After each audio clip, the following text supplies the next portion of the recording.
Deberíamos estar y apuntando unos cuantos de esos problemas. ¿Por qué?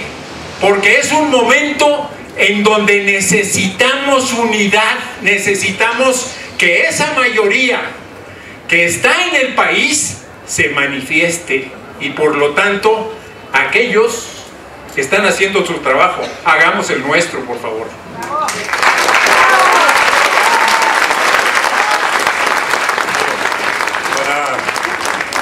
Mantener el hilo del asunto, hemos hablado de los grandes problemas y hay una sensación de que esos problemas son externos a nosotros, pero debemos hablar de los problemas que tienen que ver con nosotros.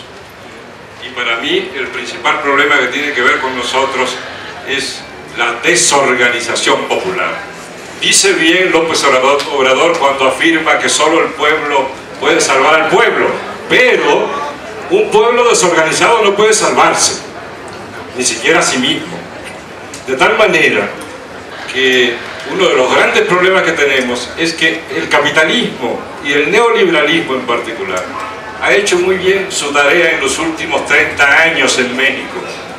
Ha sido más devastador quizás en otros países, porque México tenía una tradición comunitaria muy fuerte, pero hemos ido perdiendo nuestro sistema de tejidos comunitarios, nos hemos ido individualizando y cada individuo o es indiferente o como ustedes y nosotros observamos con horror lo que nos está pasando.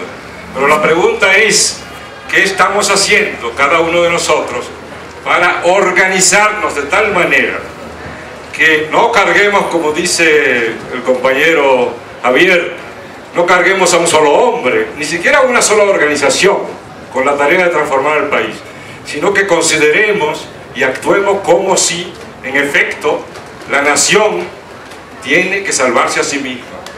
Todos tenemos que trabajar para salvarlo. Por tanto, una de las tareas fundamentales para resolver este caudal de problemas que apenas hemos esbozado aquí es impulsar la organización popular.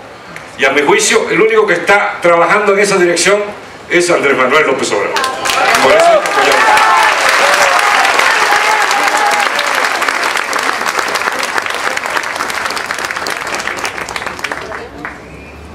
Los tres se presentan ante Barcia con sus oponentes y que nos gane.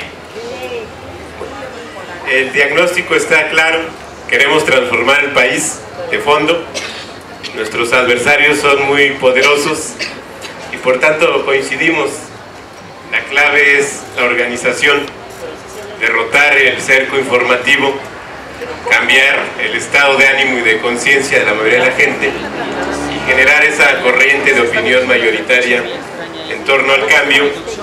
Y entonces tenemos que asumir y creernos en serio el tema de la organización, organizar abajo al más mínimo nivel, porque esa es la clave para ganar el 2012 y para que un proyecto alternativo de nación sea realidad y tenga el respaldo para poder cumplirle a la gente. Esa es la clave sobre la cual yo creo que hay que seguir discutiendo.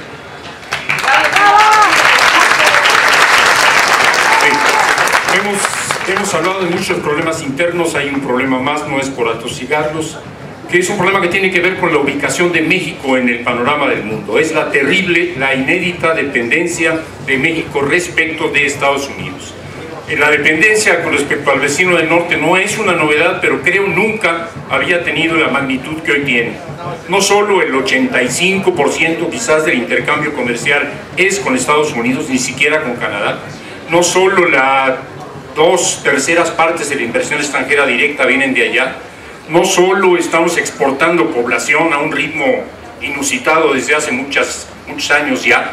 No solo tenemos en Estados Unidos del orden de 25 millones de personas que se identifican con los mexicanos como mexicanos, de los cuales 12 quizás nacieron en México, de los cuales 6 quizás son indocumentados. No solo dependemos para nuestros alimentos de las importaciones de maíz, de trigo, de frijol de Estados Unidos, sino que dependemos también en términos intelectuales, en términos de producción científica, en términos de tecnología, es decir, en todos los ámbitos. Una dependencia de esta magnitud creo que no se puede comparar más que con la que había con respecto a España en los tiempos de la colonia, y entonces, afortunada o desgraciadamente, había corsarios y bucaneros que rompían un poquito el monopolio. Hoy no los hay. En este marco de dependencia, el cambio que tenemos que operar es un cambio de ubicación de México en el panorama del mundo, y esto no se hace sin duda ni en un día, ni en una semana, ni en un mes, ni en un año, ni en un sexenio, y lo tendremos que hacer todos y progresivamente y de manera continuada. Es decir, necesitamos prepararnos para el 12 y necesitamos prepararnos para continuar el esfuerzo del 12 durante años y décadas enteras si queremos que este país de nuevo se ponga sobre sus pies.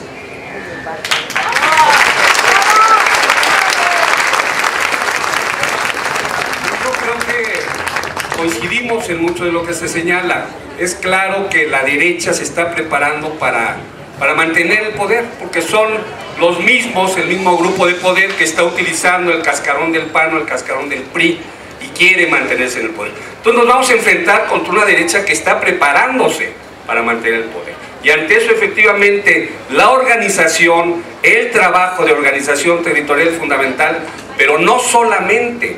Ya hemos visto que en 2 ocasiones la izquierda ha ganado la presidencia de la República, en 88 y en el 2006, y hay que reconocer que no tuvimos la capacidad para poder mantener ese poder. Entonces, lo que se nos presenta en adelante no solamente es ganar, sino tener la capacidad de defender ese triunfo, lo cual nos hace plantear un trabajo de mucho más largo alcance, que si no hacemos desde ahorita, como no se va a hacer. Entonces el trabajo efectivamente no es solamente apoyar a López Obrador, por supuesto que lo apoyamos, sino hacer el trabajo cada uno de nosotros para que ese trabajo realmente reditúe como queremos. Si no, no hay condiciones para ganar.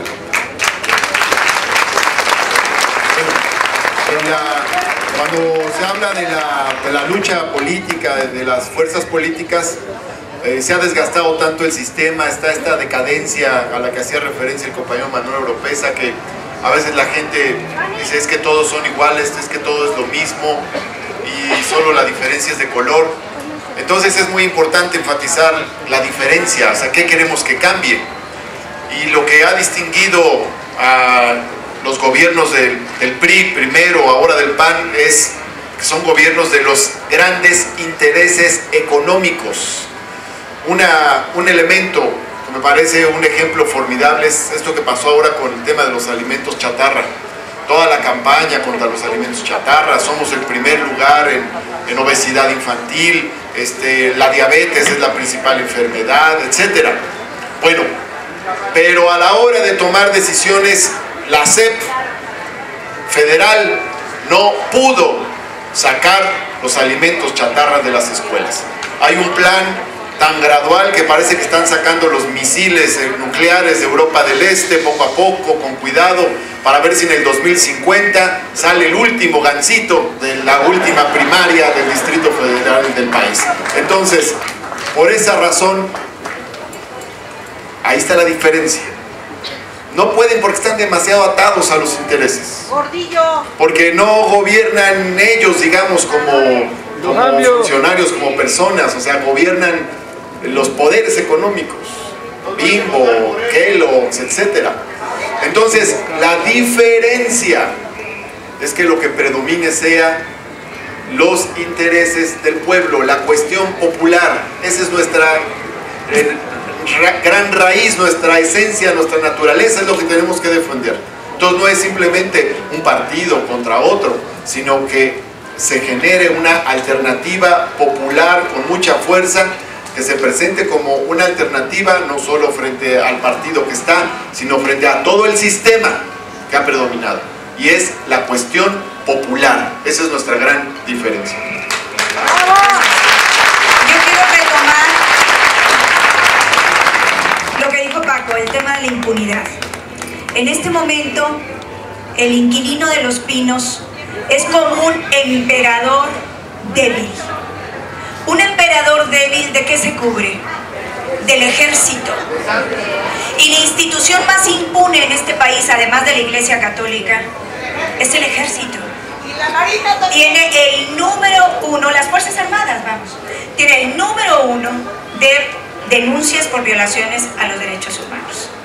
Pero este emperador débil se cubre también, además del Ejército, de un elenco de merolicos, de periodistas, o mejor dicho, pseudo periodistas. ¿Alguien conoce algún nombre de pseudo periodista? No sé, algo que se les ocurra.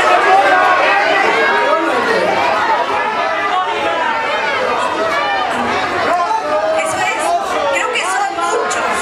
Entonces hay que defender nuestra posición de ciudadanos, porque el puesto más importante no es el de los pinos, es el de ciudadano. Así que, por favor, defendamos.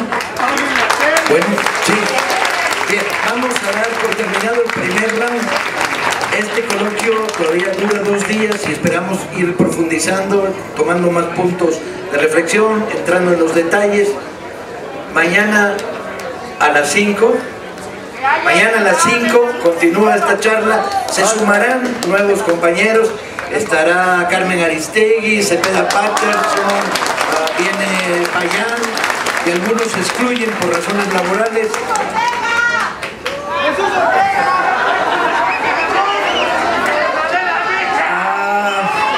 Quiero agradecer a los panelistas por su frescura y su talento, y quiero agradecerle al público por el calor que le han puesto a esto. Compañeros, esta es la Feria Alternativa del Libro en Alameda y continúa dentro de unos minutos. Estará la presentación